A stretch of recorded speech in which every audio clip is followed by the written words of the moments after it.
You walk into a restaurant. You haven't even sat down yet, but your eyes have already done something you never asked them to do.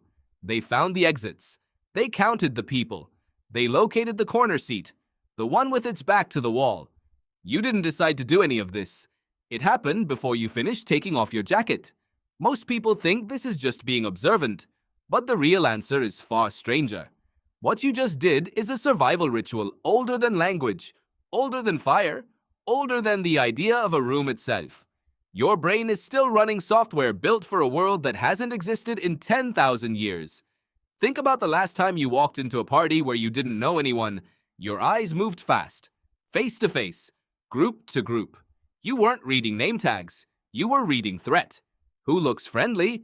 Who looks tense? Who is watching you back? This happens in less than a second. Psychologist Nalini Ambady called this thin slicing, the mind's ability to make a judgment from the thinnest possible sliver of information. Her research found that people could predict a teacher's effectiveness from a 2-second silent video clip with almost the same accuracy as a full semester of observation. 2 seconds. That's all your brain needs to decide if a room is safe. Why would evolution build something so fast? Because slow judgment gets you killed.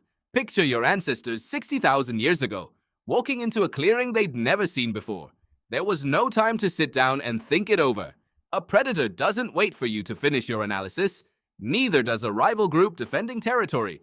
The humans who paused to scan survived.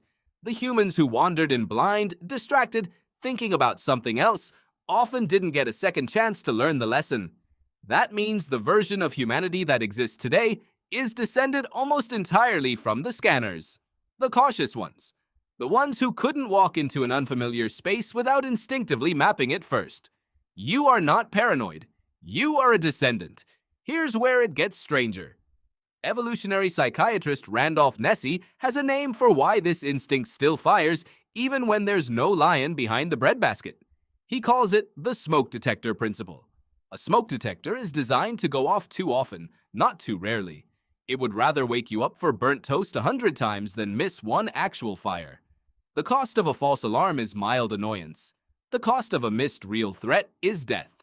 Your brain runs on the same logic. It would rather make you feel a flicker of unease in a perfectly safe coffee shop 1,000 times than fail once in a genuinely dangerous alley.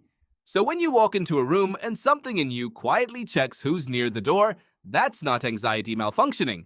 That's 10,000 generations of smoke detectors doing exactly what they were built to do. Notice how you choose a seat.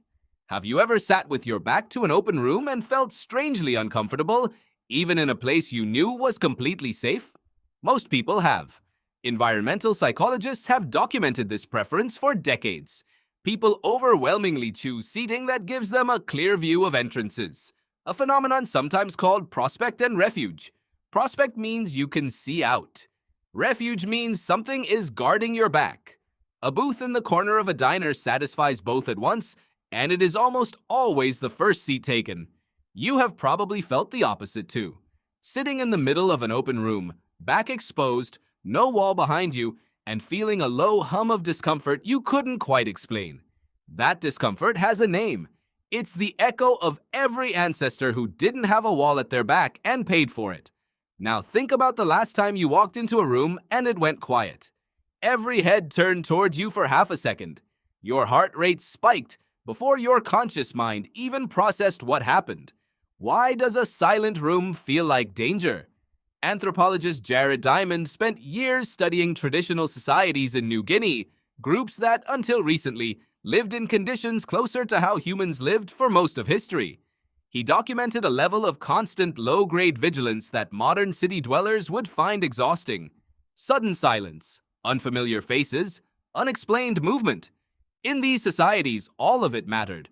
All of it could mean something was wrong.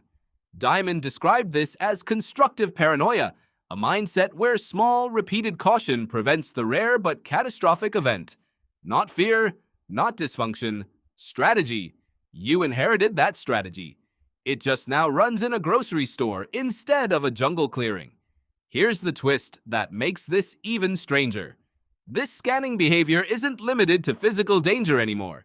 It has quietly rewired itself to scan for social danger instead. You don't just check a room for predators, you check it for judgment. Walk into a meeting laden.